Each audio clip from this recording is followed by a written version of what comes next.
Jai-Ho Park rubbed his tired eyes. After 12 hours staring at screens in the lunar observatory, the numbers were starting to blur. He reached for his coffee, found it cold, and sighed.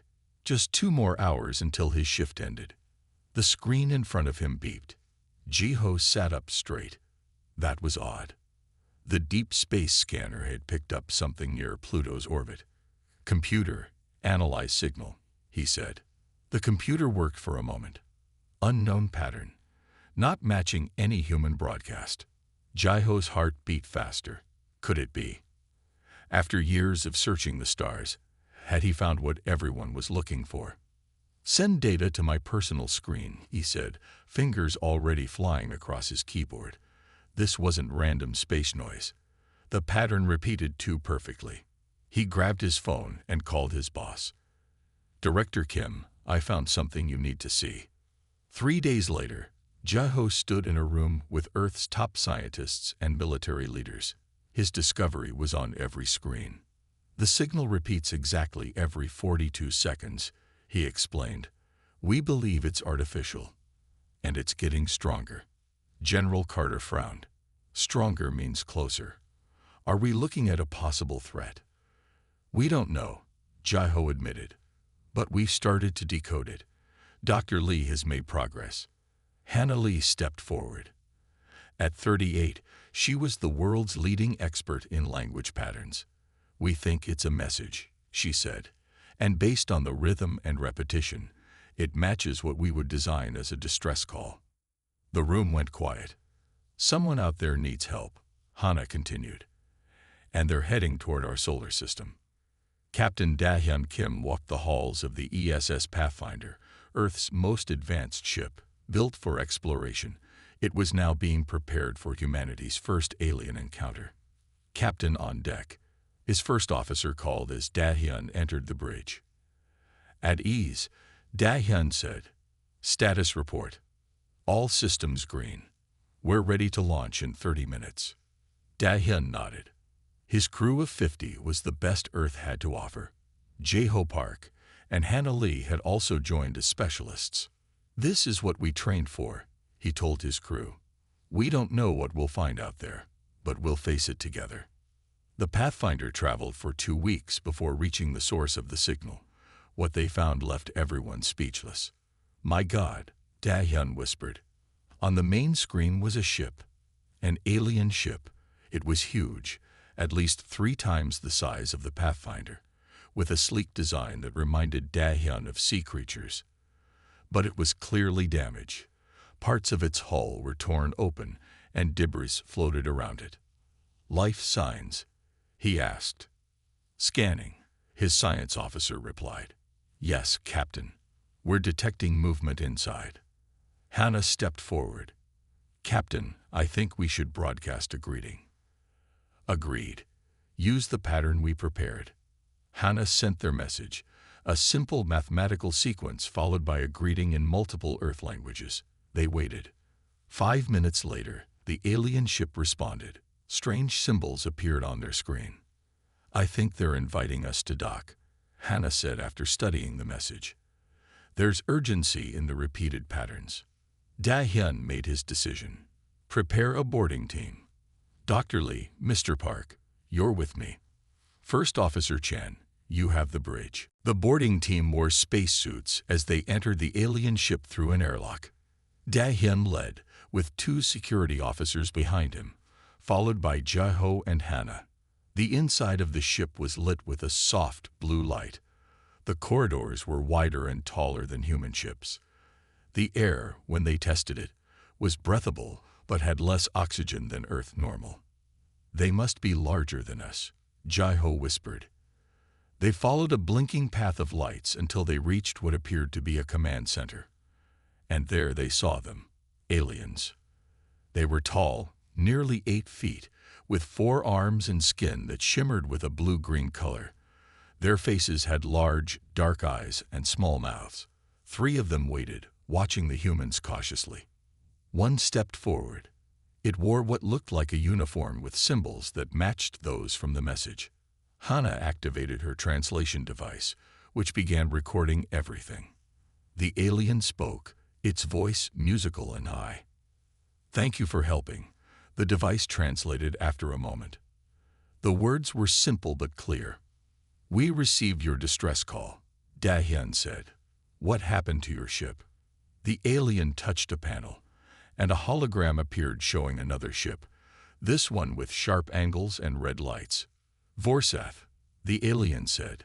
"They attack. They take. They kill. Pirates." Jeho wondered aloud. The alien nodded, a surprisingly human gesture. "Yes. Pirates. We escape. Ship damaged." It paused, studying them. "You? Small. But you come to help. Brave." "We're humans," Dahyun explained. "From Earth." The alien's eyes widened. "Earth? The death world. You survive Earth." The humans exchanged confused looks. "Earth is our home," Jeho said. "Not possible," another alien said, stepping forward. "Earth gravity too strong. Air too thick. Weather too violent. Life too dangerous." Hana smiled. "That's normal for us." The aliens conferred among themselves, making quick chirping sounds. Finally, the first one turned back. "I am Captain Tilar of the Eridani science vessel Harmony. We study stars. Vorsath attacked us 3 cycles ago. Many crew dead, ship systems failing. We can help with repairs," Dahyun offered. Tilar was about to respond when alarms began blaring throughout the ship. One of the other aliens rushed to a console. "Vorsath return," it cried. 3 ships. Back on the Pathfinder, First Officer Chan saw the enemy ships appear on their scanners.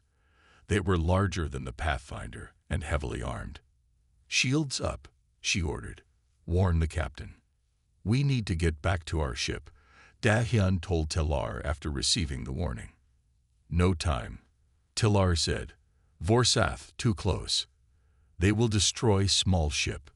"The Pathfinder is tougher than it looks," Dahyun said. "And so are we." Jeho studied the Eridani ship's systems. "Captain, I think we can help them get some weapons online." "Do it," Dahyun ordered, then contacted his ship. "Chan, engage the Vorsath, but stay mobile. Don't let them target you."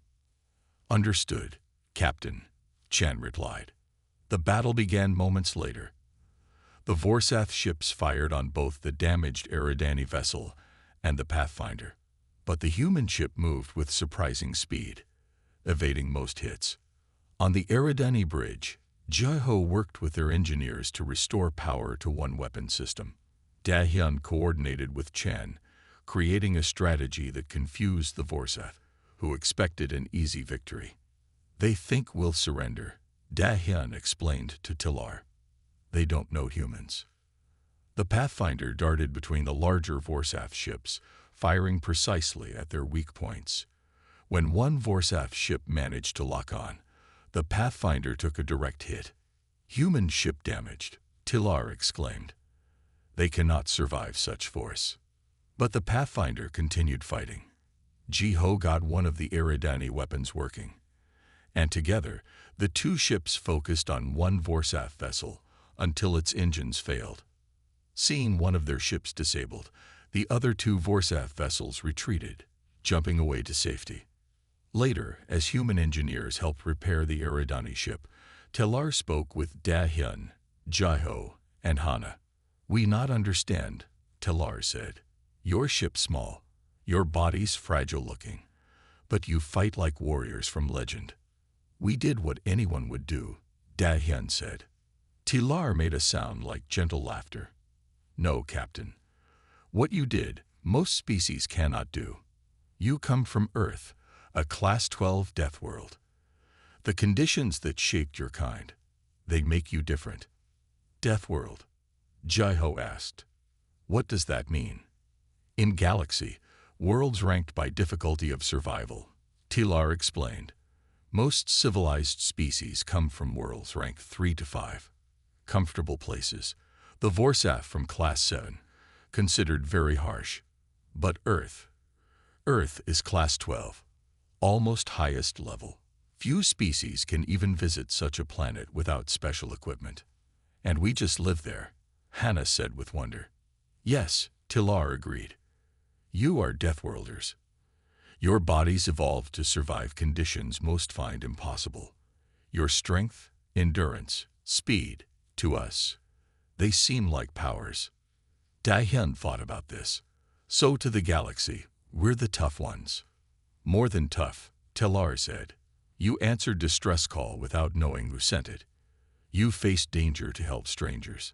You have strength and courage. Galaxy need more like humans. As Dahyun looked at his team, he realized everything was about to change for humanity. They weren't alone in the universe, and they had just made both friends and enemies among the stars. We should tell Earth to prepare, he said. I think we're about to meet the neighbors. 6 months after the Pathfinder's encounter with the Eridani, Earth was buzzing with excitement. Humanity had learned they were not alone, and now they were invited to join the Galactic Assembly, a gathering of over 200 spacefaring species. The massive space station that served as the Assembly's home came into view as the Earth ship approached. Su Min Choi, the 29-year-old diplomat chosen to represent Earth, pressed her hand against the window in awe. It's beautiful, she whispered. The station looked like a giant silver flower with each petal housing different sections. Hundreds of ships of various shapes and sizes moved around it. Ta Wang Yang, the head of security for the Earth delegation, stood behind her.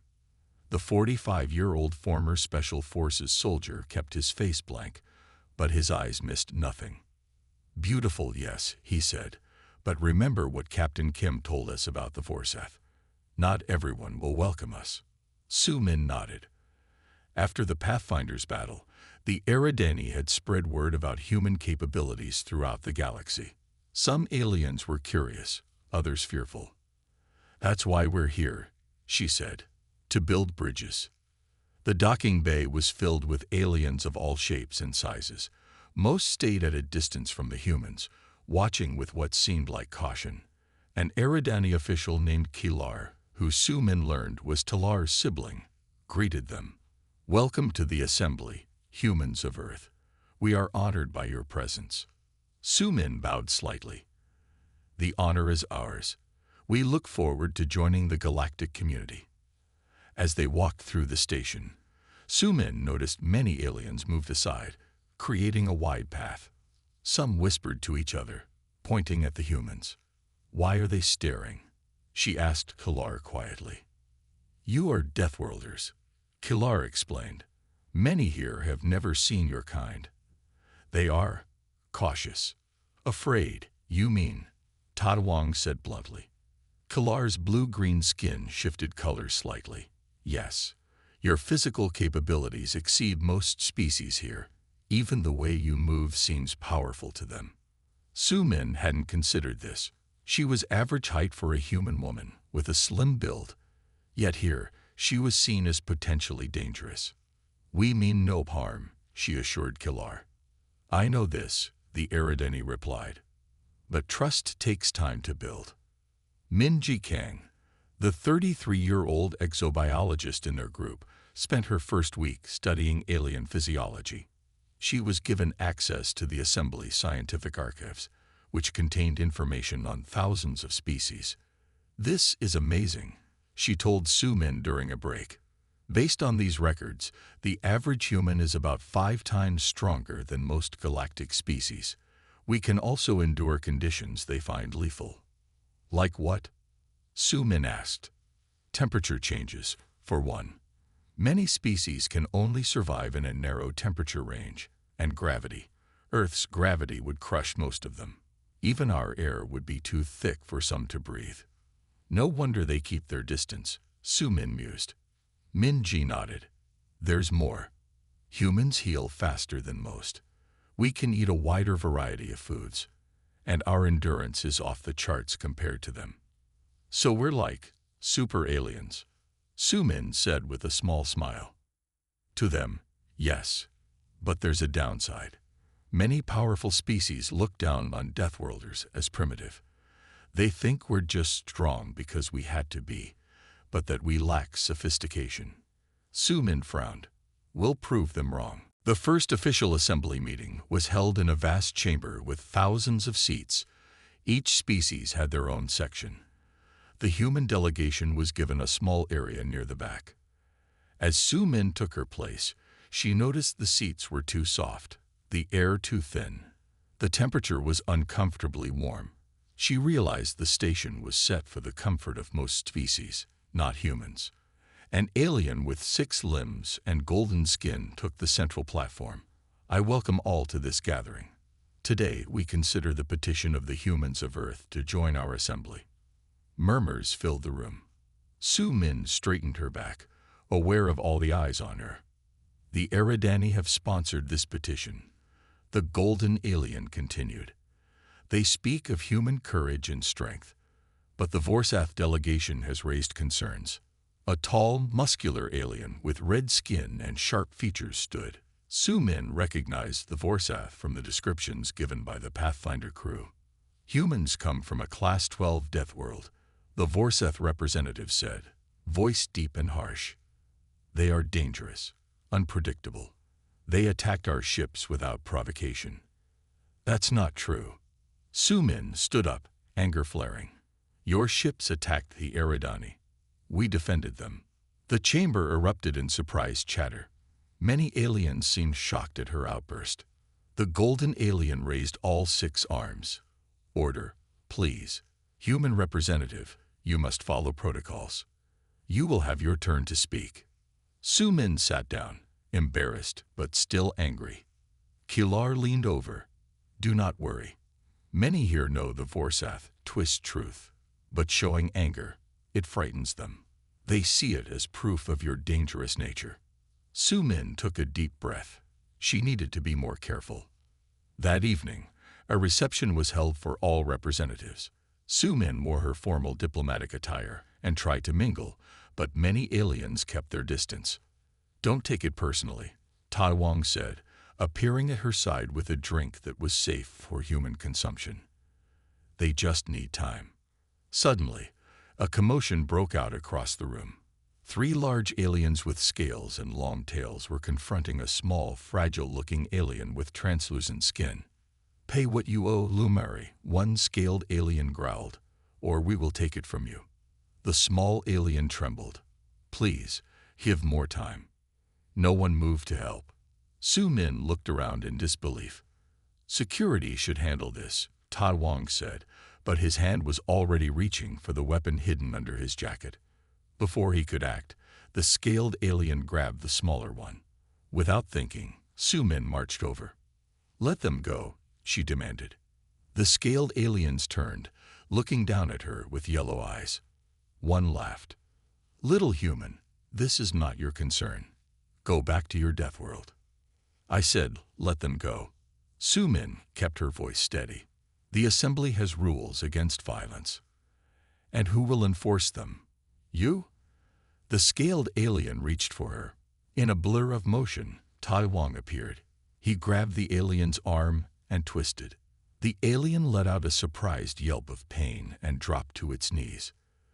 The other 2 scaled aliens moved to attack. Tai Wang spun, moving with a speed that seemed to surprise everyone watching. In seconds, all 3 aliens were on the floor, groaning. The room went completely silent. Aliens stared at Tai Wang with what looked like horror. Are you okay? Su Min asked the small Lumari, who nodded. Eyes wide, security officials rushed in. The head of station security, a tall blue alien, approached cautiously.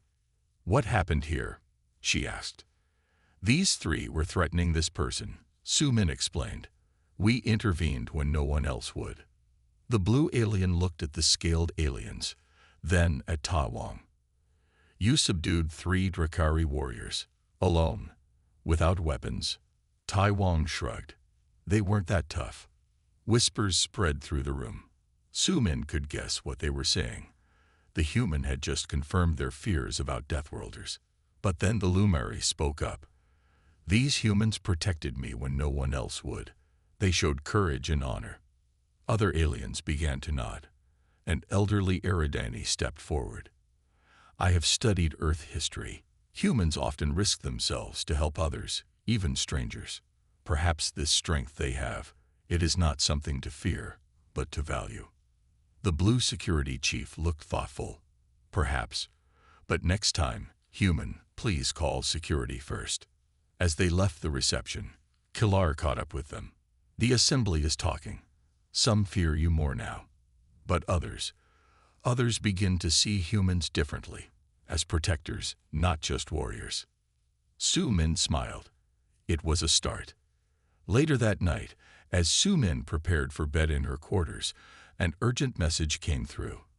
Her blood ran cold as she read it. "Wake everyone," she told Ta Wong over the comm. "The Vorsath have launched an attack on our colonies in the Sol system." The real test of humanity had just begun. Jun Seo Yoon stood at the command center of Mars colony, watching the red dots multiply on the defense screen. Each dot was a Vorsath ship entering the Sol system. There were dozens of them now. "Status report," he ordered, voice calm despite the fear gripping his chest. 37 Vorsath warships detected. Commander, his second-in-command reported.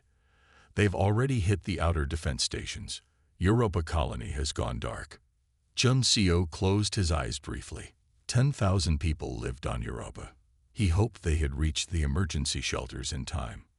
What about Earth's fleet? Admiral Shin is gathering all ships, but they're outnumbered 6-1. Jun Seo nodded. At 31, he was young to be in charge of Mars colony's defense force, but he had trained for this moment his whole career, just not against aliens. "Send all non-essential personnel to the underground bunkers," he ordered, "and get me the pilot of the Stormrider squadron." Lun Ji-ri checked her experimental combat mech one last time. The 20-foot-tall machine was humanity's newest weapon, designed to operate in harsh environments.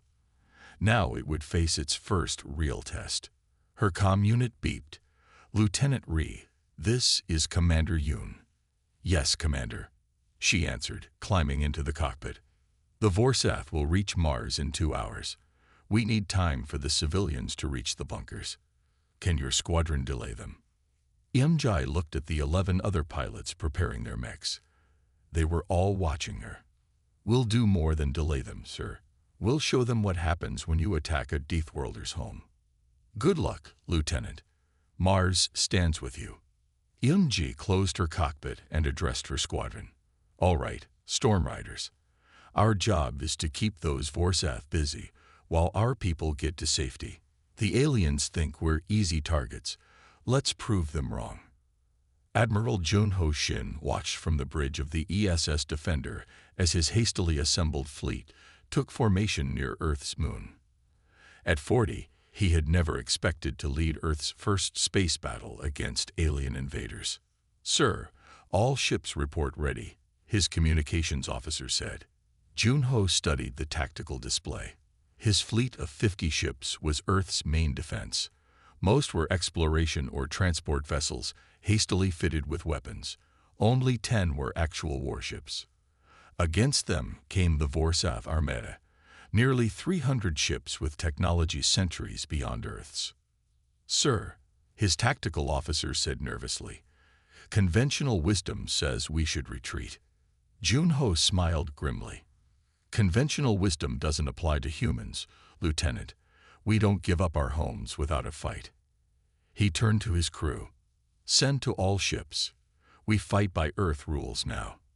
The Vorsath commander, Krell, watched the human fleet with disdain. His massive flagship dwarfed even the largest human vessel. "Pathetic," he growled to his officers. "Their entire fleet isn't worth one of our destroyer ships." "But Commander," his science officer cautioned, "remember the reports about human endurance and adaptability."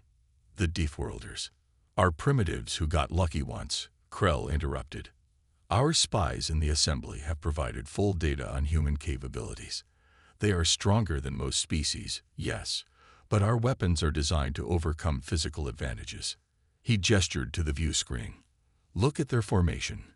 They don't even follow basic battle protocols. This will be over quickly." The first Vorsath ships reached Mars orbit. They fired warning shots, expecting immediate surrender from the primitive humans. Instead, 12 combat mechs launched from the surface, each moving with shocking speed in the thin Martian atmosphere. Inside her mech, Yunjae activated her targeting system. Storm Riders, execute Plan Hornet. The mechs split into 4 groups of 3, each targeting a different Forsath ship. The aliens, expecting a standard defense approach, were confused by the seemingly chaotic attack pattern. Yunji's group reached their target, a Forsath cruiser, her mech's magnetic clamps attached to the ship's hull. Using a plasma cutter, she began slicing through the outer armor. "What are you doing?" the Forsath captain demanded over an open channel. "This violates all combat protocols."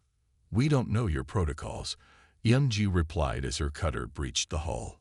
"We just know how to fight." Across the battlefield, other mechs were doing the same, attaching to ships, cutting holes, inserting explosive charges, and moving on to the next target. The Forsath weapons, designed to hit large targets at long range, struggled to track the agile mechs working close to their hulls. Near Earth, Admiral Shin's fleet engaged the main Forsath armée. Instead of forming a defensive line as expected, the human ships scattered, attacking from multiple angles, then regrouping in seemingly random patterns. On the Defender's Bridge, Junho watched his tactical display with satisfaction. "Keep them confused," he ordered. "Don't let them predict our movements." "Sir," his weapons officer called, "we've found a weakness. Their shields are weaker at the engine exhausts. If we time our shots with their thrust burns." "Do it," Junho ordered. "Send the targeting data to all ships." The human fleet adjusted tactics immediately, focusing fire on the Forsath engines during specific moments. 3 alien ships soon drifted powerless. On his flagship, Krell Rage. "How are they doing this? They should be easy to defeat." "Commander," his tactical officer said, "they're not fighting according to any known strategy. Our combat computers can't predict their movements." "Then use brute force. Target their largest ship and destroy it." Back at Mars, Jumseo received reports from the surface sensors. 6 Forsath ships disabled, his officer reported. But 3 more have landed troops at Grid 7. Jumseo studied his map. Grid 7 was mostly uninhabited desert, far from the main colony. What are they doing out there? He wondered. Then realization hit him. The dust storms. They don't know about the seasonal dust storms. He opened a channel to Yunji. "Lieutenant, the Forsath have landed troops in the western desert. They don't know about the approaching dust storm. We can use this." Yunji's voice came back, breathless but determined. "Understood, Commander. We'll redirect to Grid 7. Our mechs are designed for Martian dust storms. Theirs aren't." Hours into the battle, neither side had gained a clear advantage. The human fleet had lost 13 ships, but had disabled or destroyed 27 Forsath vessels. The aliens were growing frustrated by human unpredictability and sheer refusal to surrender despite overwhelming odds. On Earth, news of the battle spread. Civilians volunteered in huge numbers to support the defense efforts. Scientists worked frantically to adapt alien technology captured in previous encounters. At the Galactic Assembly, Su Min Choi fought a different battle.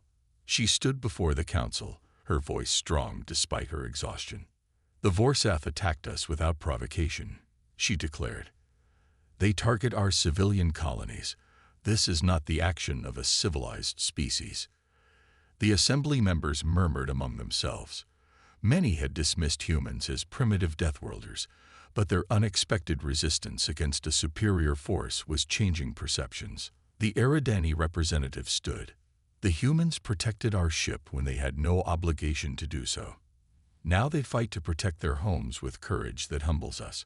I propose we send aid to Earth immediately." Other representatives rose to agree. Even those who feared humans now feared the Forsath more. Back at Mars, the tide had turned. The Forsath ground troops, caught in a massive dust storm, found their equipment failing. Their environmental suits, designed for controlled conditions, couldn't handle the abrasive Martian dust. Yunji's mechs, however, moved through the storm like ghosts, their Earth-designed systems created to function in the harshest conditions of their homeworld and its colonies. Target their communications array, Yunji ordered her team. Without coordination, they'll be lost in the storm. The mechs struck quickly, destroying the Vorsath command center. Cut off from their ships and unable to see in the storm, the alien troops were forced to surrender. In Earth orbit, Admiral Shin received an unexpected message. 3 alien ships had entered the system, but they weren't Vorsath. They were Eridani. Human fleet. This is Captain Talar of the Eridani Defense Force. We bring reinforcements and aid. The Assembly has voted to support Earth. Junho felt a surge of hope. We welcome your assistance, Captain. The Vorsath are concentrating their forces near the moon now. We have studied Vorsath ship designs, Talar replied. Together, we can target their weaknesses more effectively. As the Eridani ships joined the battle, more news arrived. Other alien species, impressed by humanity's resistance, were sending help as well. On his flagship, Krell received the reports with growing rage. We've lost 40 ships to these primitives, and now the Assembly dares to interfere. Commander, his second-in-command said carefully, perhaps we should withdraw. The humans are much more dangerous than we anticipated. Their Deathworld evolution gives them advantages we didn't account for. Krell slammed his fist down. No, I will not be defeated by primitives. Prepare our remaining ships for a full assault on their homeworld. We will make an example of Earth. But as the Vorsath fleet regrouped, they faced a changed situation. The human fleet had been joined by ships from 4 alien species. Together, they formed a formidable defense. The Vorsath retreat began slowly, then turned into a full withdrawal. Krell's final message echoed across human communications. This is not over, Deathworlders. We will return with a force that even your stubborn species cannot resist. As the last Vorsath ship jumped away, cheers erupted throughout the human fleet. They had survived the first invasion of Earth, but everyone knew Krell's threat was not empty. The real war was just beginning. 3 months after the first Vorsath attack, Earth had changed. Ships from a dozen alien species now orbited the planet. Scientists from across the galaxy worked with humans to prepare for the coming battle.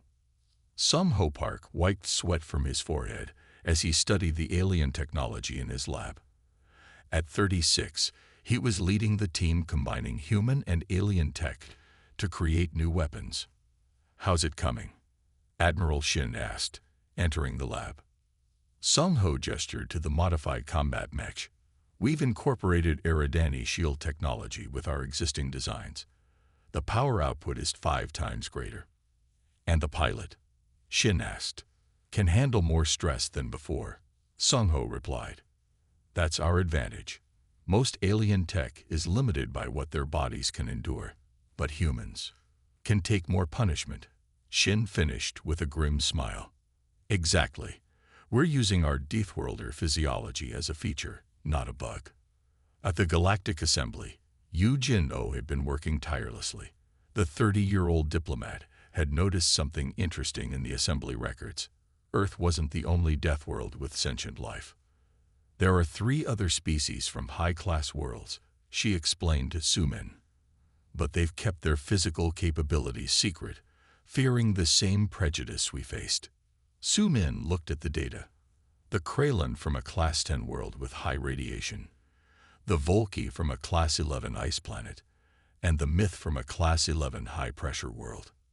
Yes, Yujin said. I've made contact with all 3. They've been watching how we handle the Vorsath. They're impressed. Do you think they'll help us? Yujin nodded. They're tired of hiding their true abilities. The Vorsath have bullied them too. I believe we can form an alliance of Deathworlders. On a secure channel, representatives from the 4 Deathworld species met for the first time.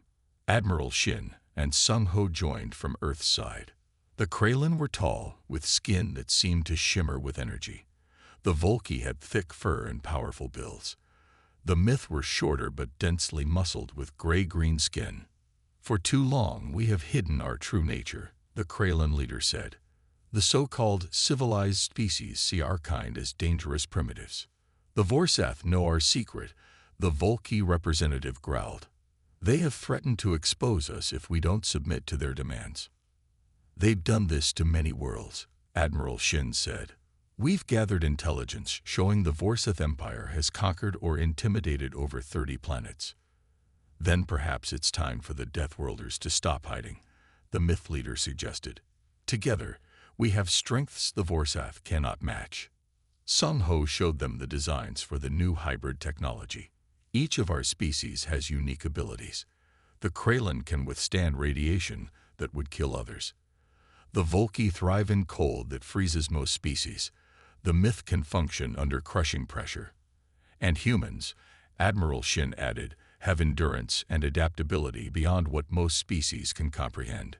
If we combine these traits with our technologies, Sung Ho continued, we create weapons and defenses tailored to our unique biologies. Weapons that will surprise the Vorsath. The four species talked long into the night.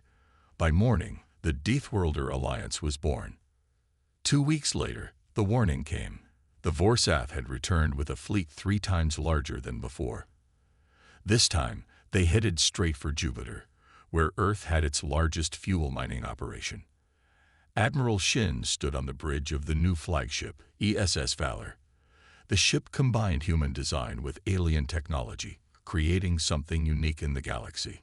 All ships report ready, Admiral, his first officer said. Shin looked at the tactical display. The human fleet had doubled in size, now joined by ships from their new allies. The Kralin vessels glowed with radiation that would kill most species, but gave them extra power. The Volki ships ran so cold they barely registered on thermal scans. The myth vessels could dive deep into gas giants where no other ships could follow. Send to all ships, Shin ordered. Operation Deathworld begins now. Krell, now promoted to Vorsath High Commander, watched the approaching enemy fleet with confidence. They gathered allies, he noted to his officers. But it won't matter.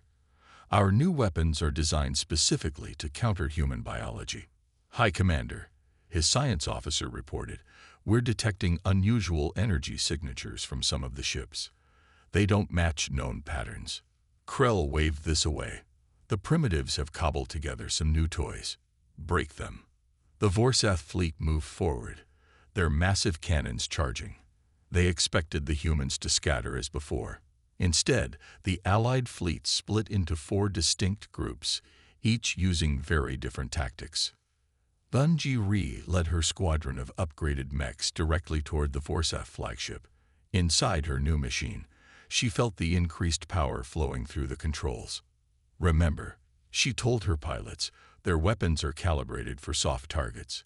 They don't expect us to fly straight into their fire.